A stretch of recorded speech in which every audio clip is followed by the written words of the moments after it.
동양인처럼 코가 작고 연골도 팔랑팔랑 많이 약한 사람은 버티지 못하고 무너지는 경우가 상당히 많습니다. 안녕하세요. 엔드 성형외과 대표 원장 최임돈입니다.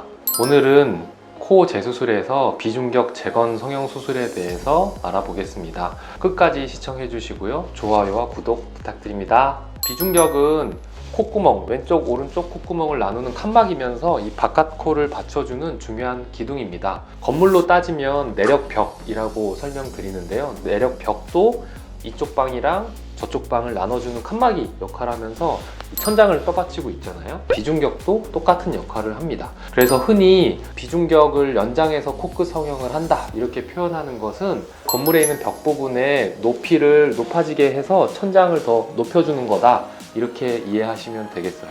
코 안에 비중격에 있는 연골을 떼서 비중격 연장술을 한다 이렇게 표현하는 거는 약간의 연골을 조금 떼서요 이 위쪽으로 이어붙여서 높이가 높아지게 한다 이렇게 표현할 수 있겠어요.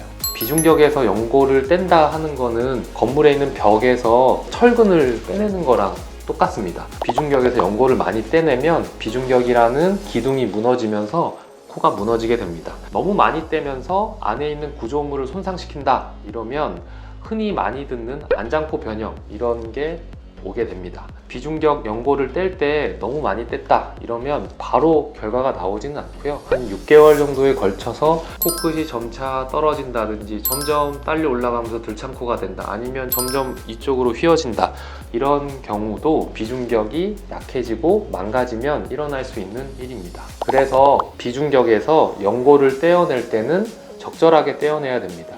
보통 논문이나 교과서를 보면 코 안에 있는 연골의 두께를 1cm 정도를 남기고 뒤에서 연골을 떼내면 안전하다 이렇게 언급이 되어 있습니다. 하지만 동양인처럼 코가 작고 연골도 팔랑팔랑 많이 약한 사람은 1cm만 남기게 되면 버티지 못하고 무너지는 경우가 상당히 많습니다. 그래서 저는 평소에 3D 시뮬레이션에 관심이 많아서 분석해본 결과 1.5cm 정도는 남겨야 코가 무너지지 않으면서 잘 유지된다는 결론을 얻었습니다. 그림으로 표현하면 비중격에서 연골을 적당하게 뗐다 하면 이 정도가 남게 돼서 잘 버틸 수 있습니다. 하지만 비중격에서 연골을 좀 많이 뗐다 남아있는 부분이 너무 조금이기 때문에 시간이 점점 지나면서 이렇게 코 등 쪽이 무너질 수도 있고요. 비중격의 이 비주 쪽이 무너질 수도 있고 여러 가지 유형으로 무너지는 모습이 나타날 수 있고 이뿐만 아니라 좌우로 휘는 모습도 나타날 수 있습니다. 안장코 변형이 오면 반드시 해야 됩니다. 안장코 같은 경우에는 최악의 상황이기 때문에 늑연골을 떼서 수술하는 경우가 많습니다.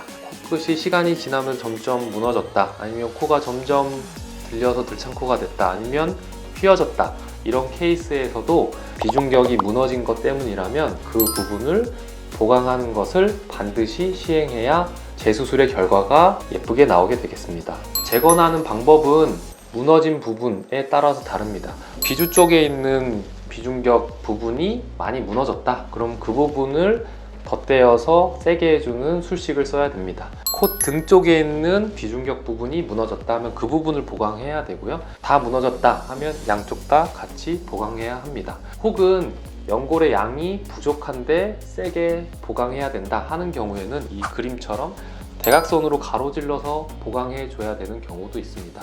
이 경우에는 구조 분석적으로 봤을 때 가장 강도가 좋긴 하지만 공기가 지나가는 길을 많이 좁게 하는 단점이 있어서 제한적인 케이스에서 시행할 수 있습니다. 이 환자분은 이전에 수술하실 때 L자 실리콘을 삽입하셨고요. 비중격 연골을 떼서 코끝 성형 수술하는데 사용하셨다고 알고 계셨습니다. 비중격에서 연골을 뗐을 때 절대로 떼면 안 되는 부분에서 너무 많은 양의 비중격 연골을 떼서 코가 약간의 구축이 오게 되었습니다. L자 실리콘을 쓰게 되면 약간 구축이 오기도 하는데요. 비중격까지 무너져 있어서 좀 심하게 구축이 와 있습니다. 코가 좀 들리고요. 그리고 이 옆부분은 약간 구축이 오면서 좀 많이 찝혀 들어가셨고 그리고 인중 부분도 L자 실리콘 끝부분이 계속 자극을 하면서 조직들이 염증이 생기면서 구축이 와서 쑥 들어가신 모습입니다. 수술은 L자 실리콘을 제거하고요. 비중격이 망가져 있는 부분은 기증늑연고를 이용해서 보강을 해주었습니다. 그 이후에 정상적인 콧대 코크 성형수술을 진행하였고, 더불어서 인중코 성형수술도 같이 진행했습니다.